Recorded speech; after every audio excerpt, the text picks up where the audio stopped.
vamos meditar na vida de 4 jovens que foram levados do território de Israel para a Babilônia. Esse texto nós encontramos no livro do profeta Daniel, no capítulo 1, e é nisso que eu quero meditar. Esse texto, ele relata quando o rei da Babilônia, Nabucodonosor, ele cercou Jerusalém e levou cativo muitos dos jovens da nobreza e os jovens da família real. Eu quero ler Daniel, o verso 3 e o verso 4 do capítulo 1, que diz o seguinte: Depois o rei Nabucodonosor ordenou ao chefe dos oficiais da sua corte que trouxessem alguns dos israelitas da família real e da nobreza, jovens sem defeito físico, de boa aparência, cultos, inteligentes, que dominassem os vários campos do conhecimento e fossem capacitados para servir no palácio do rei. Ele deveria ensinar-lhes a língua e a literatura dos babilônios. Israel, ela teve o seu apogeu, eu falo apogeu espiritual, no tempo do rei Davi. Porque para Davi o que importava era o reconhecimento de Deus. Depois que Davi morreu, assumiu o seu filho Salomão, foi, sem dúvida, o tempo de maior prosperidade, de maior expansão, de maior conhecimento, cultura do Estado de Israel, ou da nação israelita na época. Porque Davi, ele queria servir a Deus, não queria impressionar as pessoas. Mas Salomão, ele queria impressionar as pessoas. Salomão queria o reconhecimento mundial e se afastou de Deus para fazer aquilo que o seu coração desejava. Em consequência do afastamento de Deus, a nação se envolveu em corrupção, em depravação, em extorsão, e isso trouxe grandes sofrimentos aos mais pobres e aos mais fracos, como os órfãos, as viúvas e estrangeiros. A nação se fragmentou e depois findou sendo dividida. A fragmentação da sociedade, ela acontece primeiramente na fragmentação da família. E a sociedade, ela começa a se fragmentar quando ela deixa de dar importância àquilo que Deus fala, àquilo que Deus determina, e dá importância àquilo que a sociedade diz que deve ser. E nós encontramos 3 evidências principais de uma sociedade que se afastou de Deus, e essa sociedade, ela vive de acordo com aquilo que ela acha certo. O resultado disso, as evidências são o aumento do número de órfãos. Para o nosso momento atual, ou para a nossa sociedade atual, nós podemos pensar em crianças criadas sem pais, crianças criadas pelos avós, crianças criadas pela 3ª ou 4ª família da sua mãe ou do seu pai. O segundo ponto que uma sociedade se afastou de Deus é quando a corrupção, ela atinge todas as esferas da sociedade. O outro ponto é quando a imoralidade, ela passa a ser vista como sendo uma coisa normal. Quando Deus deu as orientações para Moisés formar a nova nação, ou a nação de Israel, no livro de Êxodo, no capítulo 22, o verso 21 e 22, diz assim, Deus orientando: Não maltratem, nem oprimam o estrangeiro, pois vocês foram estrangeiros no Egito. Não prejudiquem as viúvas e nem os órfãos. Uma das coisas também que acontece com uma sociedade que evidencia que ela está se afastando de Deus é quando as leis de Deus, elas são substituídas pelas leis humanas. Porque os homens, eles sempre falam que as leis estão retrógradas. As leis, elas precisam ser modernas, elas precisam ser atuais. Os homens falam sempre em leis progressistas. Mas veja que coisa interessante. Quando a Suprema Corte, o Superior Tribunal de Justiça aqui do Brasil, o Supremo Tribunal Federal, ele se manifestou a respeito da lei do divórcio, eles argumentaram que o Estado não deveria interferir nas famílias. As famílias, elas deveriam ser livres para tomar suas decisões. Mas quando chegou a lei da palmada também, o Supremo Tribunal se manifestou dizendo que o Estado deveria interferir nas famílias em respeito à educação dos filhos. Os defensores destas leis, que se dizem progressistas, mas na realidade eles estão afrontando aquilo que Deus fala, aquilo que a Bíblia determina como palavra de Deus. Assim, quando uma sociedade, embora se ache progressista, ela se afasta das leis, dos mandamentos, das orientações que Deus dá, o resultado é o abandono das crianças, crianças criadas sem pais, crianças sendo abusadas, como nós temos visto muito, em especial nesta semana, a quantidade do número de pessoas divorciadas e a quantidade de idosos abandonados. Só que as leis, em especial aqui no Brasil, elas, para serem aprovadas, elas sempre são defendidas por ícones da sociedade, por pessoas respeitadas, ou como dizem alguns, acima de qualquer suspeita, pessoas importantes que têm poder de influência. Por exemplo, o ex-presidente Fernando Henrique Cardoso era um defensor da liberação da maconha, que a maconha deveria ser comprada livremente porque isso não trazia nenhum problema para a sociedade. A realidade não precisa aqui grande defesa a respeito das consequências que a droga, o tráfico traz no nosso país. Em 2013, a atriz renomada Fernanda Montenegro, que havia concorrido ao Oscar um pouco antes, ela participou de uma novela chamada Babilônia. Olha que nome sugestivo. Babilônia, o outro lado do paraíso. E ali ela beijou uma outra atriz, também de 80 anos como ela, e aquilo foi considerado pela mídia como um marco na dramaturgia brasileira. E ela dando algumas entrevistas da época, você pode depois ver isso, e ela diz o seguinte, que só se escandalizaram os reacionários, só as pessoas que são atrasadas, que se escandalizaram com duas mulheres de 80 anos se beijando no horário nobre da televisão brasileira.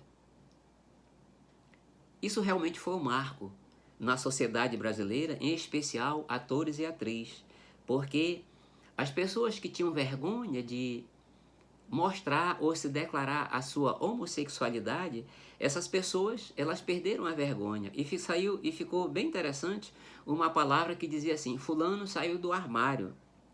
Veja como essas coisas, elas chegam para a sociedade e elas mudam os valores da sociedade. A maioria dos ministros do Supremo Tribunal Federal, eles são a favor do aborto livre. E entre eles, um dos maiores defensores é o ministro Luiz Roberto Barroso. O ministro Luiz Roberto Barroso, ele tem feito palestras, tem feito live esses tempos, e você pode conferir um programa que ele participou da TV Cultura, chamado Roda Viva, um pouco antes da pandemia, e ele se posiciona abertamente da seguinte forma, só quem é contra a liberação do aborto, por qualquer motivo, são as sociedades atrasadas. E nós não podemos continuar sendo uma sociedade atrasada. As pessoas que defendem, os ativistas que defendem a liberação do aborto, e essa é a bandeira do momento, são os mesmos que já estão defendendo também, aqui no Brasil, a liberação da eutanásia. A eutanásia é, como eles chamam, a morte sem sofrimento, a morte sem dor ou a boa morte. E eles citam como exemplo a Holanda. E ele diz que a Holanda é o exemplo de uma sociedade evoluída, porque ali o aborto e a eutanásia é uma escolha pessoal. Então, na Holanda, se a pessoa faz 70 anos, ela pode procurar o sistema de saúde e lá declarar: eu já vivi demais, eu estou cansada de viver, então ali ela recebe um comprimido para morrer. É impressionante como essa sociedade que se afastou de Deus, eles fazem disso um ritual. E você pode pesquisar, que você vai ver pessoas falando que tiveram o primeiro jantar junto com os outros amigos e ali tomaram a sua medicação de morrer. Então eles chamam que é uma morte digna. A bandeira dos defensores do aborto é forte. E uma das coisas que eles dizem é o seguinte: uma gravidez indesejada vai gerar uma criança indesejada. Uma criança indesejada será uma criança abusada. Então, mate antes que ela seja abusada. O Brasil, a bancada feminista, elas também defendem que a mulher é dona do seu corpo. E elas defendem que da mesma forma que você tira uma visita indesejada da sua casa, que você manda aquela visita indesejada se retirar, a mulher também tem o direito de tirar um feto ou uma criança que está se formando no seu ventre. Se aquilo é indesejado, você se livre disso. Alguns temas a sociedade não discute. E veja que coisa interessante, ou que coisa impressionante. Hoje, dia 30 de agosto, morreram no mundo devido à Covid 844.522 pessoas no mundo todo. E as previsões é que, como as mortes têm diminuído, em um ano vai morrer próximo de 1 milhão no mundo todo. Mas veja que número chocante. No mundo todo são realizados 56 milhões de abortos. Ou seja, nós precisaríamos de 4 anos e meio de Covid para que fosse equivalente a 1 ano de pessoas que são abortadas. Nem sempre as Supremas Cortes elas estão certas nas decisões que elas tomam. E muitas vezes nós nos enganamos achando que a Suprema Corte, seja americana, seja brasileira, elas tomam uma decisão e aquilo é o certo. Vou dar aqui um exemplo para vocês. No ano de 1885, em um processo de um escravo que o seu patrão havia deixado para ele algumas coisas, então ele solicitou a sua liberdade, o seu direito de usufruir daquele bem que o seu dono tinha deixado para ele. Mas a Suprema Corte americana, julgando o caso, disse que aquele homem ele não era plenamente humano. Ele não era uma pessoa completa. Então, o negro, naquela época, a Suprema Corte disse que ele não era um ser humano completo. Da mesma forma, Hitler mandou matar os deficientes porque ele dizia que os deficientes não eram ser humano completos. O feto, então, para estas pessoas não é um ser humano. Isso é uma afronta ao Deus Todo-Poderoso, Criador de todas as coisas. E existem ainda umas mais extremistas do movimento feminista que elas dizem que a pessoa, para ser considerada humana, ela deveria primeiro ser reconhecida pelo Estado. Enquanto o Estado não dá para aquela pessoa uma certidão de nascimento, ela não existe. Então, uma pessoa que não tem o registro de nascimento, ela não é humano na visão dessas pessoas. Ou seja, pode matar, pode matar. Mas vamos ver o que a Bíblia fala disso. Davi, nesse belo Salmo 139, ele está meditando a respeito dessas coisas, e ele vai discorrendo a respeito da grandeza de Deus, da onipotência de Deus, de tudo que Deus pode fazer, do conhecimento de Deus. Ele diz no versículo, então ele vai dizendo no versículo 13 o seguinte: Tu me criastes no íntimo do meu ser, e me teceste no ventre da minha mãe. E no versículo 16 ele diz: Os teus olhos viram o meu embrião. Todos os dias determinados para mim foram escritos no teu livro, antes de qualquer deles existir. Ou seja, antes que Davi tivesse um dia de vida, Deus já o examinava. E essa palavra é maravilhosa, que ele diz assim: Deus me tecia, Deus me formava.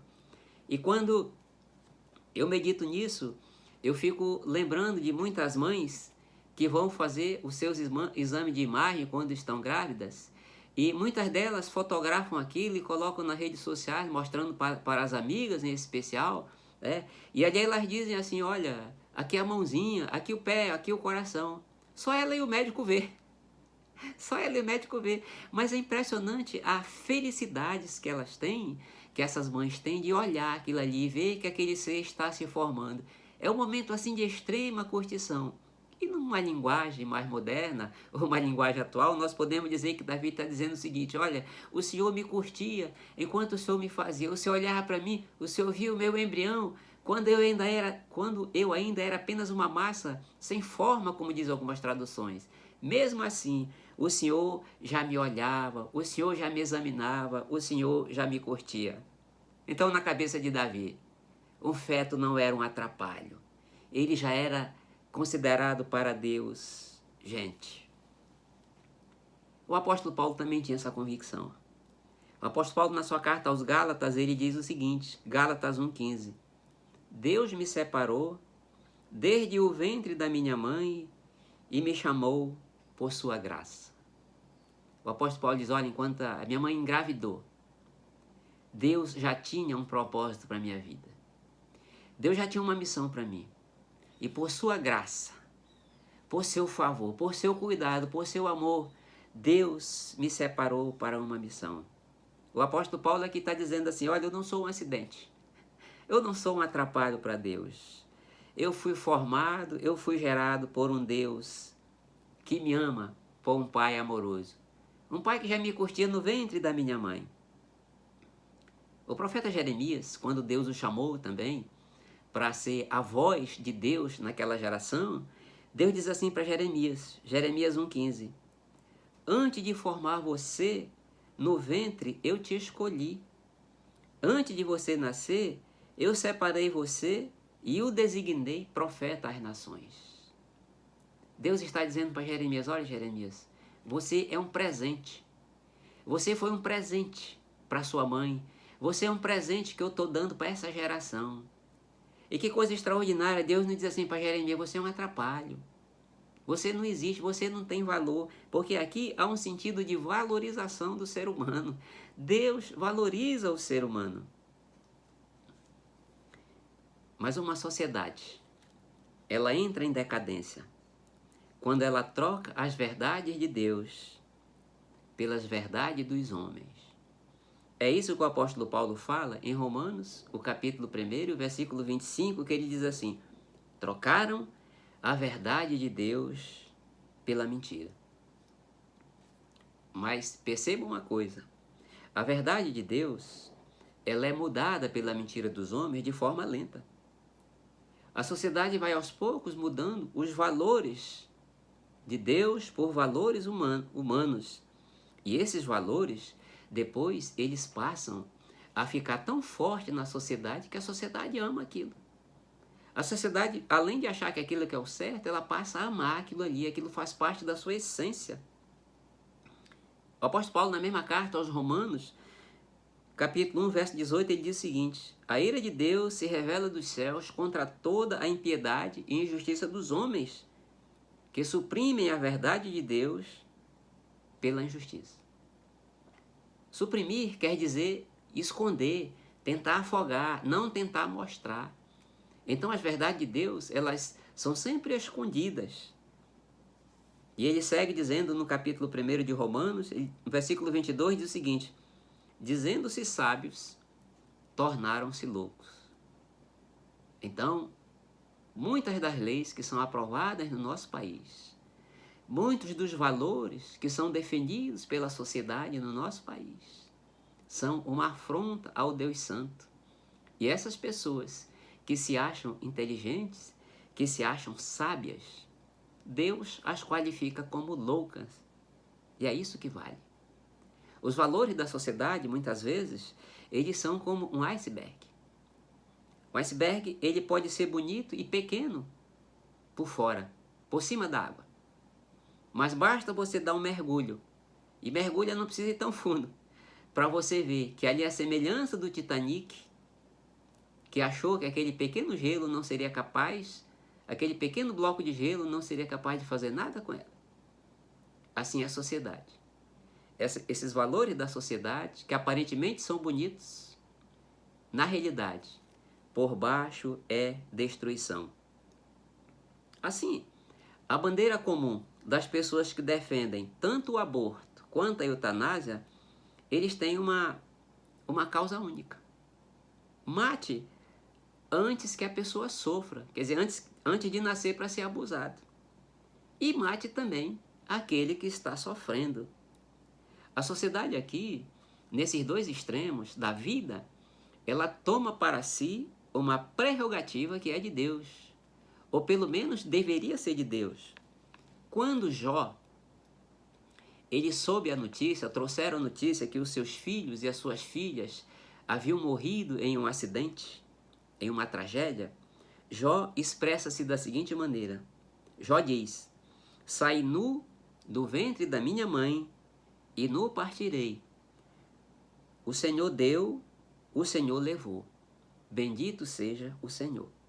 Jó aqui está reconhecendo que Deus é o soberano da vida. A Bíblia também, ela mostra para nós que a vida é sagrada.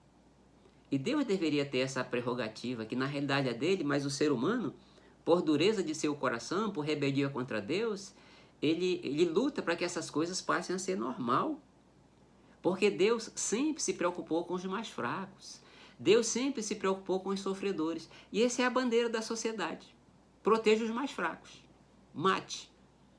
E veja que coisa interessante. Não existe gente mais fraca do que um feto. Não existe pessoa mais fraca do que um idoso. Não existe pessoa mais fraca do que um doente terminal. Mas essas pessoas que agem assim, elas vão um dia também ser confrontadas por Deus. Uma sociedade que se afasta de Deus não é uma sociedade evoluída, mas é uma sociedade perversa, porque a vida, ela não tem valor para uma sociedade perversa. O texto que eu comecei lendo do profeta Daniel, nesta época que ele foi levado, ele era um jovem de aproximadamente 14, 15 anos, e diz que Daniel foi levado com seus 4 amigos, é o texto do livro de Daniel, no capítulo 1, e ele foi levado para uma terra de pagãos, a Babilônia. A Babilônia era considerada a sociedade evoluída da época. Então, na Babilônia que tudo acontecia. E no versículo 3 e no versículo 4, que nós lemos aqui, diz que eles foram levados das pessoas da nobreza e alguns dos palácios também, mas o versículo seguinte diz que uma das primeiras coisas que fizeram ali foi trocar o nome deles, versículo 6. Então vieram dentre dos que foram levados Daniel, Ananias, Misael e Azarias. O chefe dos oficiais deu-lhes novos nomes. A Daniel deu o nome de Beltesazar, a Ananias Sadraque, a Misael Mesaque e a Azarias Abidnego. Esses nomes, o judeu, quando ele dava um nome ao filho, aquele nome ele representava na realidade a própria personalidade da pessoa. E o nome Daniel quer dizer Deus é meu juiz. Mas ele teve o seu nome na Babilônia trocado por Beltesazar, que quer dizer príncipe de Baal, que era o deus daquela região, o deus mais poderoso daquela região. Então, esses jovens que tinham o seu nome dedicado a Deus, tiveram o seu nome dedicado agora a deuses pagãos. A deuses pagãos. No versículo 4, que eu li também, diz que eles deveriam ser ensinados na cultura, na ciência, eles deveriam aprender as leis e as artes da Babilônia, com objetivo, com uma finalidade, servir ao Deus, ao rei da Babilônia. É impressionante que, quando eles tiveram seus nomes trocados, eles não protestaram. Mas o passo seguinte foi que eles deveriam já começar a ser aculturados com as coisas da Babilônia. Então foi servido para eles as melhores comidas, que era a comida do rei e também a bebida do rei. Então, nesse momento, Daniel disse, olha, isso nós não podemos fazer.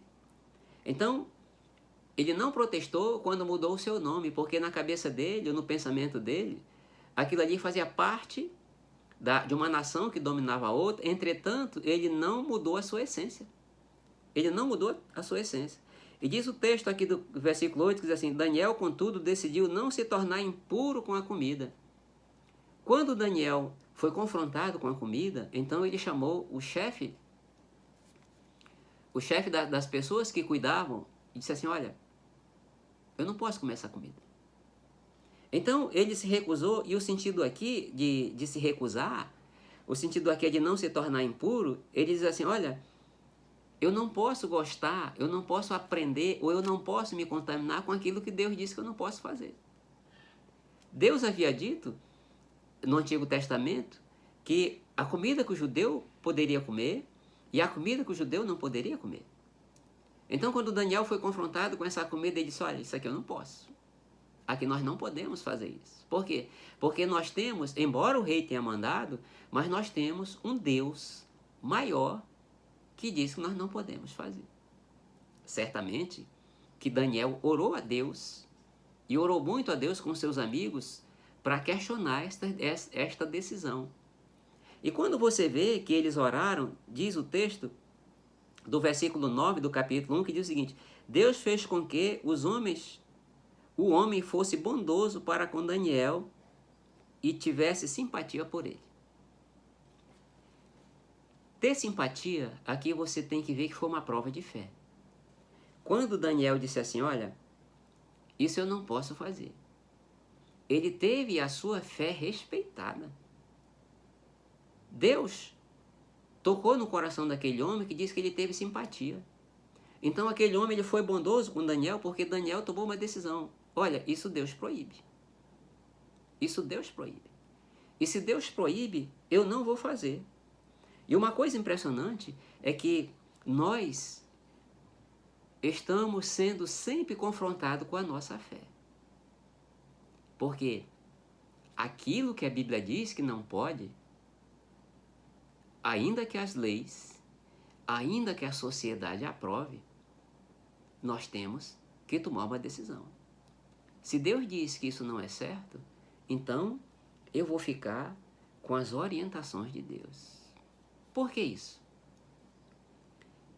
Porque nós somos confrontados, nós somos influenciados, nós somos, muitas vezes, coagidos a amar a cultura do mundo. O objetivo fundamental do rei Nabucodonosor foi para aqueles jovens, durante 3 anos, eles iam fazer uma faculdade, que na realidade é isso. Eles deveriam ser ensinados na cultura, nas leis, todas aquelas coisas, nas ciências da Babilônia, e depois eles iam se aculturar. Eles tiveram os seus nomes mudados, mas na realidade, a universidade, a faculdade de 3 anos, tinha uma finalidade de mudar a sua personalidade. Porque se eles tivessem mudado as suas personalidades, ou então eles achassem que aquelas coisas eram pequenas demais para levar em consideração, porque isso é uma das coisas que muitas pessoas fazem. Ia chegar ao ponto, se eles permitem ser mudados, que eles iam começar a questionar. Não, mas essas coisas de Deus não têm fundamento. Essas coisas que Deus fala não têm fundamento nessa sociedade evoluída que nós somos hoje. Porque, como eu disse, a Babilônia era a sociedade evoluída daquela época. Então, a finalidade principal na vida daqueles jovens é que eles fossem ensinados, depois eles gostassem e depois eles amassem aquela vida, amassem a Babilônia e esquecessem de todos os valores que eles tinham aprendido na sua cultura ou aprendido do seu Deus Todo-Poderoso. Uma coisa é certa: quem ama o mundo não ama Deus. E quem ama Deus também não ama o mundo. Por que esta meditação para nós? Porque a Babilônia é aqui. Nós vivemos numa sociedade que ela representa a Babilônia. Nós somos uma sociedade vivendo no meio de pagãos, mesmo uma sociedade cristã pagãos. E se você é um cristão, seja qual for a igreja que você tem, a denominação que você tem, se você já se apegou à cultura do mundo, cuidado. Essa cultura do mundo vai fazer com que você despreze Deus e você ame a Babilônia. E você acha que essas coisas são tão importantes para a sua vida que você não pode mais viver sem isso. Que você não pode viver sem isso. As leis dos homens, ainda que elas sejam avalizadas pelas Supremas Cortes, elas nunca serão superiores à lei que Deus coloca para nós. Porque as leis humanas, os valores humanos, a cultura mundana, elas são alicerçadas na areia movediça. Uma areia movediça está sempre em movimento, mas o resultado disso é o sofrimento da sociedade, é a fragmentação da sociedade. E a fragmentação começa quando as pessoas que são cristãos, eles não conseguem separar as iguarias do rei da Babilônia daquilo que Deus diz que não pode. Os valores de Deus são eternos. Os valores dos homens, os valores do mundo estão sempre mudando.